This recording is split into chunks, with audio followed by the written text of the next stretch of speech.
This is a CD that's not supposed to exist. Apocalyptic Visions. Now look at the cover. See these? It was pointed out to me that looks like the World Trade Center. Remember 9/11? See them at fire, all the smoke. This CD came out in the 90s, by the way. If you look on the edge of the CD, it gives you the date. July of 97. July 1st, 1997. And on the back, it gives you the songs: Skeleton Crew, Hell of Mine, a Punk Song, A Multitude of Madness, Drink, Drive, Kill, and DIRTHEADMAN. And there's the CD itself.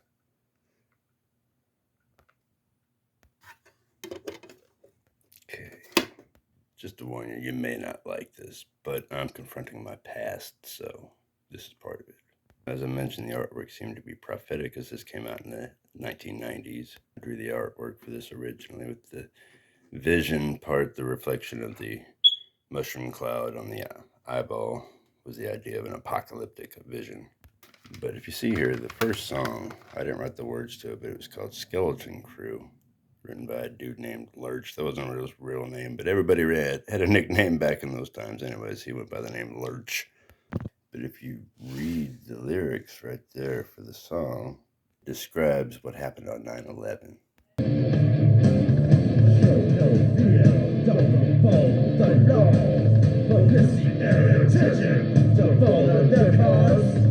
Terrorists express anger through bloodshed. Their statements are made by the dead. You can't read that, can you?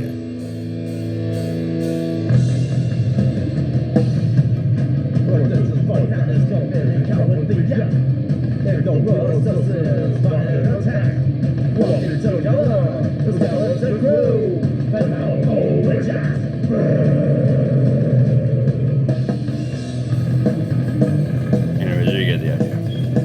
There's a controversy that surrounded this CD right here also. This song right here, DIRTHEADMAN, Drink, Drive, Kill. It was pertaining to a particular political person who was drinking and driving, and the news was talking about how he ran over and killed an old lady and her grandchild, and he didn't serve any time for that. So we addressed that issue in these songs and made a spectacle publicly, but only in the city of Wichita, Kansas, and only during the 1990s.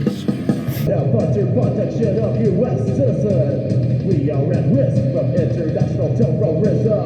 There's a part that CIA supposed to save the day.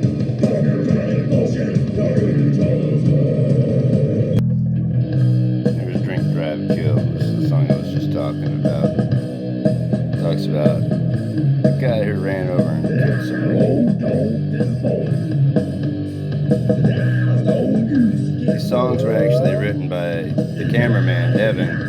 He presented the lyrics to me. It was originally a blues sound, but he presented it to a metal band. It ended up sounding like this. It hurts so bad. Anyways.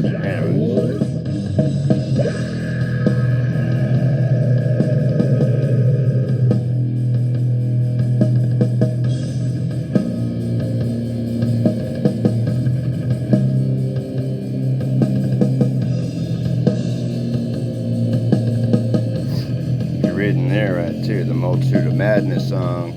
There was a local serial killer in the state of Kansas known as the BTK killer. Nobody really knew what his motivations were about. They just knew he was a sick, twisted psycho. So this song was about that person. So when we performed this song live, it would freak a lot of people out and make you uncomfortable going home at night, because you knew that person was actually out on the streets.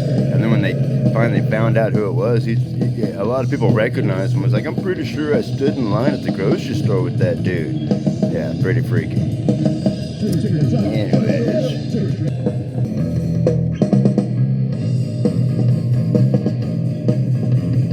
There's a picture of me going shot glasses over the wall. Live DVD. I'm not going to play that right now. 1996 right there. Some of the artwork for that. But I just chopped all this firewood, so time to put all these memories to rest. Picture what I used to look like back then. This is the music from that song Dirtheadman, by the way.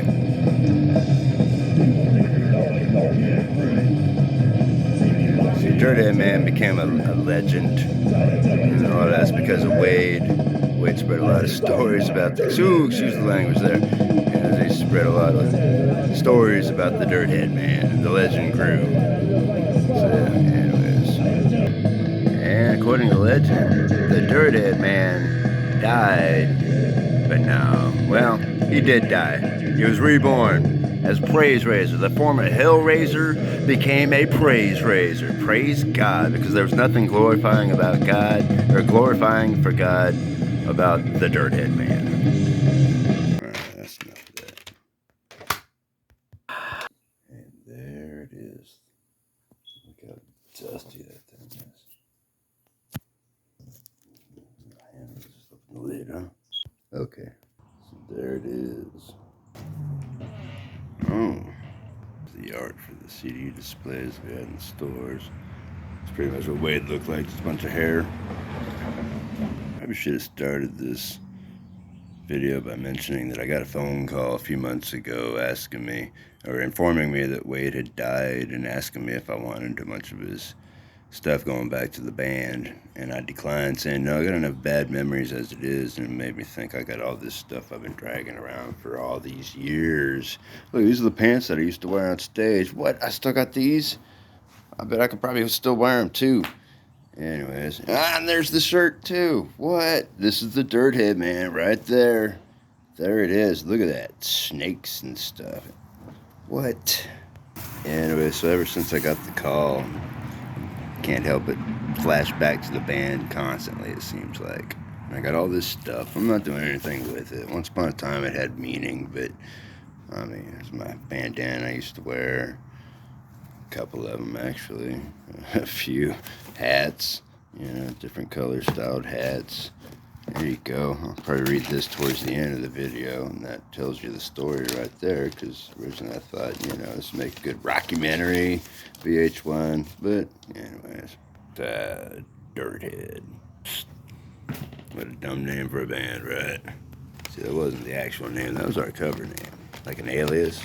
The actual name of the band was F the Government, but they wouldn't print that on our shirts or the CDs or in the advertising in the paper or the news. That was a little too controversial. There you go, there's a picture of the shirt. See? Same shirt. Looks like I'm punching him in the face, but I'm actually holding the microphone out. Something I would do, I'd jump out in the crowd and let them all jump in on the song. There's Wade, see? Just a bunch of hair. Dude! Look, there's a rare picture of the drummer. He's hard to see behind all the fog, usually. Anyways. There's one of the access passes from my events we did. Here's some pictures and stuff.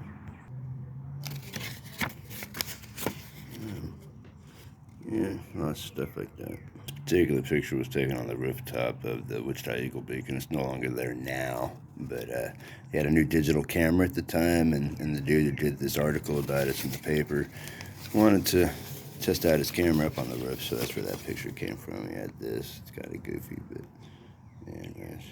And there's some more on that article, if you want to pause on that. Anyways, here's another one. Or maybe a continuation, I don't know. A bunch of flyers for events, you know. Got all these CDs here unwrapped.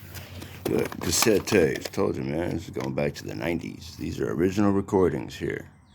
Jam room sessions and stuff, or recordings from off of the radio, you know. The band being played on the radio first time is pretty significant. Look at all this, man. I don't even have a cassette tape player now, so it's just junk. You know, once upon a time, blah, blah, blah. Here's a few more pictures. Wade. Hair in his face, of course. Pictures from the early days in the jam room.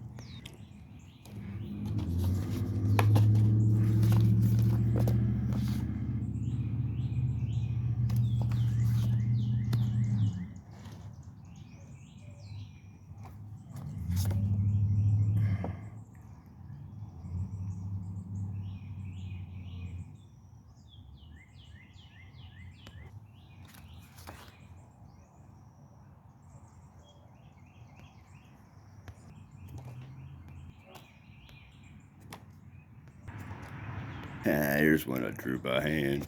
Kind of crazy looking. What the?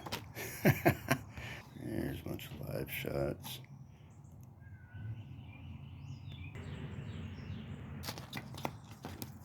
Oh, bunch of memories, man. You know.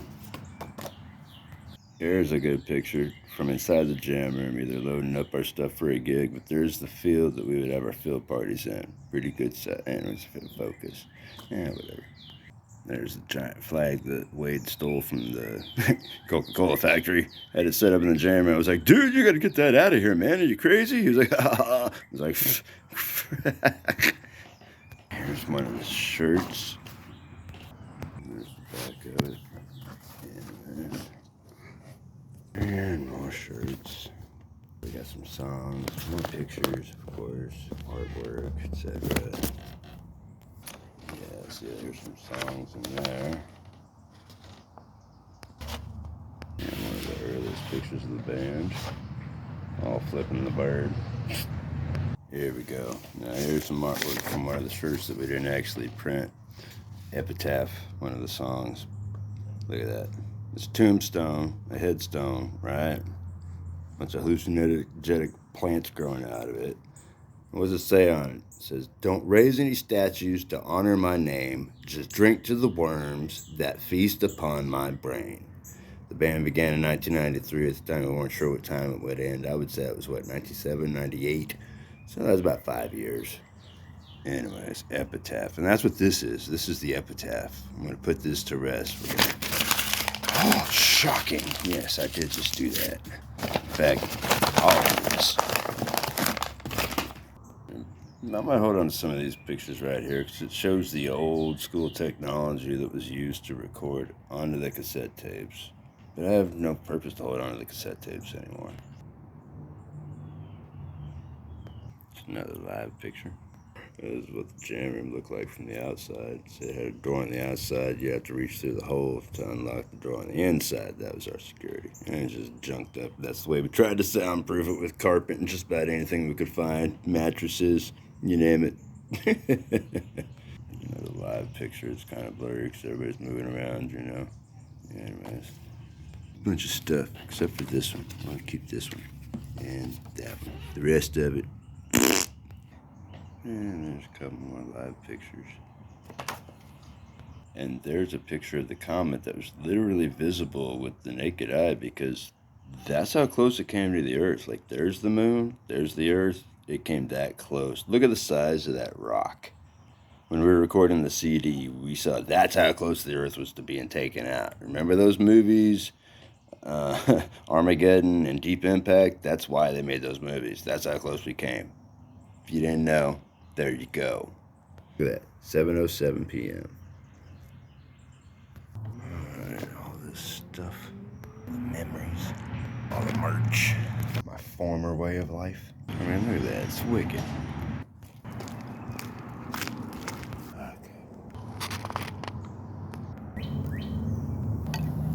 How appropriate, it should be shaped like a letter A. Bring the rest of this Apocalyptic Visions CD. And everything associated with the evilness of the band that I just mentioned.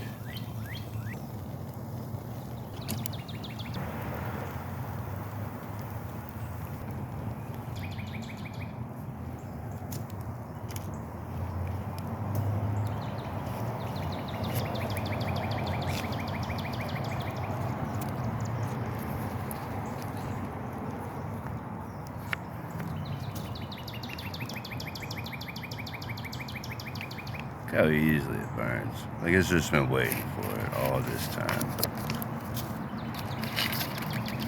Oh, careful. Oh, get away.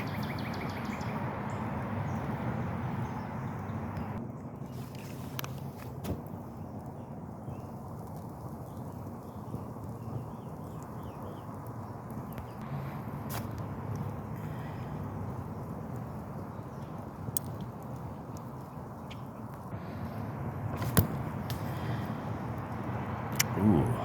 Oh no. That's an American flag. I'm sorry. That image seems apocalyptic.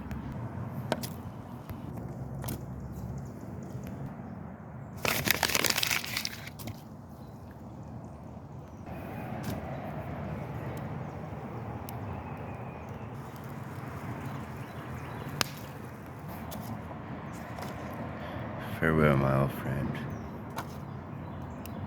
Sad thing is, he didn't believe in God. So the fire is also symbolic, sadly.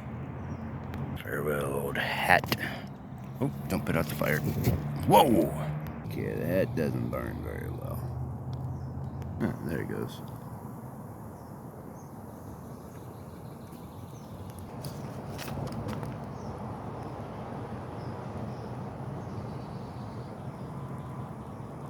There's another live picture.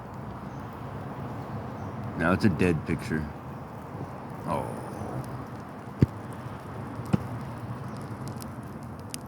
That's something you don't see every day.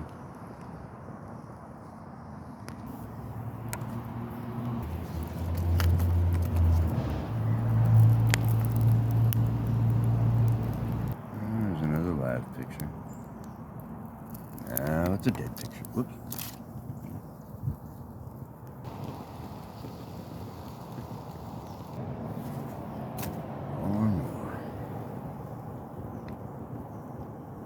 Up in smoke. Goodbye, memory photos. Goodbye, merch.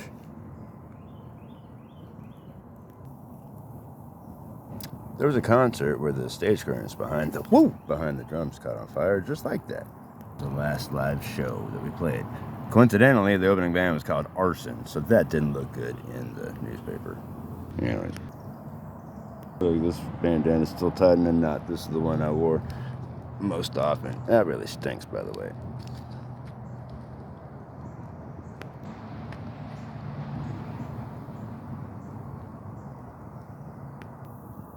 That would have looked cool in a music video, dude. Another old hat. Doesn't burn as well. And here's the tie-dye that the guy formerly known as DIRTHEADMAN was most notably known for wearing on stage. This would have been the most expensive piece of merch if you were to put this on like eBay or something, but not today, Satan. Look, it doesn't even want to burn. Come on, burn it. There it goes, there it goes. Yeah. Look at that smoke swirling. Look at those flames climbing up. Yeah. Dun dun dun. Down with the Dirthead man.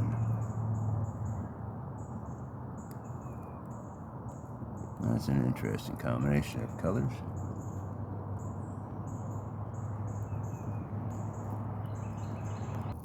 Better to watch this shirt burn as the man that I am now than to have died and burned in my sins as the man that I was then.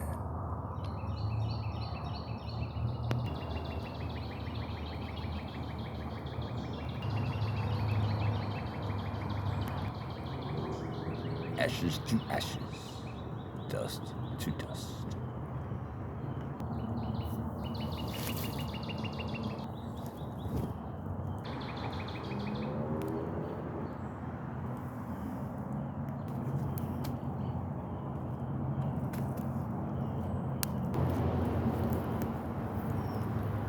Hallelujah. Don't forget this bandana.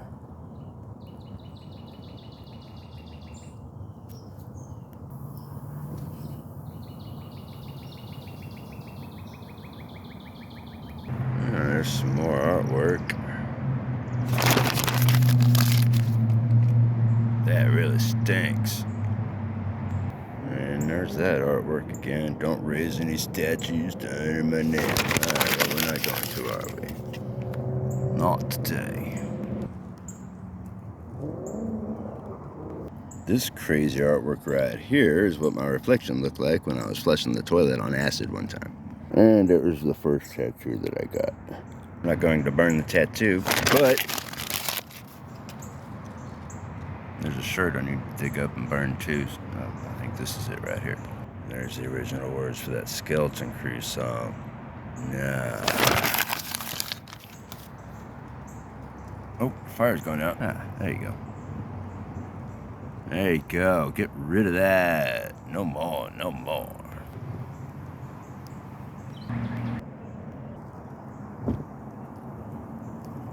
More flyers for another show.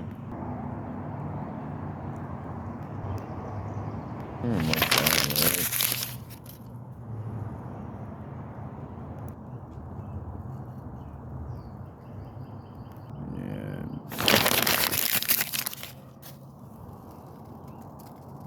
so it actually had a patent on it. Anyways. Here's one that I wrote. Nothing. Nothing really means anything because everything really means actually means nothing. Whatever.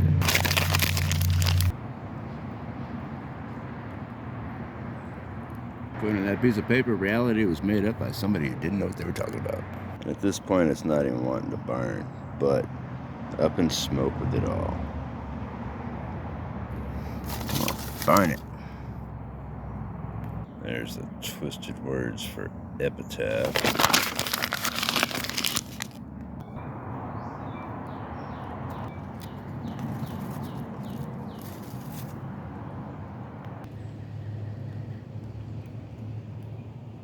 Yeah! They used to say at the shows. Yeah! That's Wade wearing that crazy artwork on his shirt. It's that picture, the original picture where it all started. It all began for the DIRTHEADMAN, and now it all goes up in smoke. Burn it in the fire.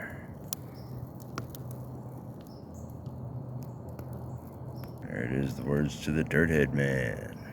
Written by yours truly, right here.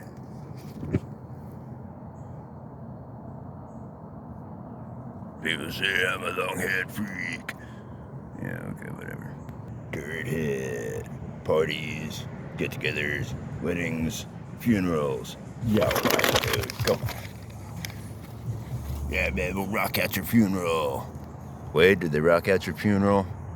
Oh, my bad. It's pretty colorful flyers, you know. Pretty cool shows. Once upon a time, long ago.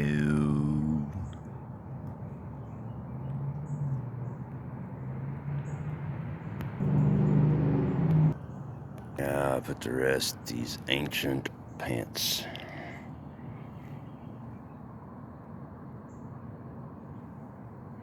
Come on, burn them. Burn it, burn it. And another head. Dun dun dun dun.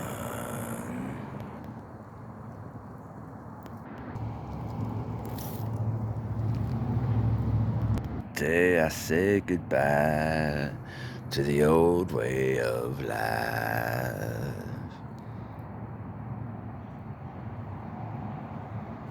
I say goodbye to the old way of life.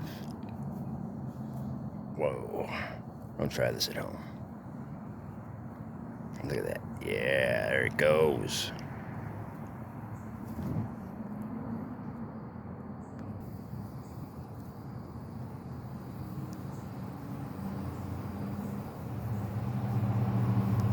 Something kind of satisfying about watching it burn, huh?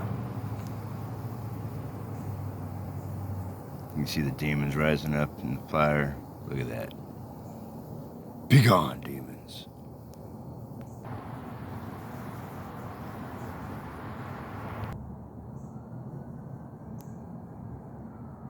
Sounds like somebody might have called the fire department.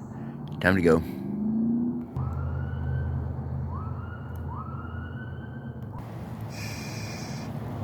Let it out. Now it's time to go.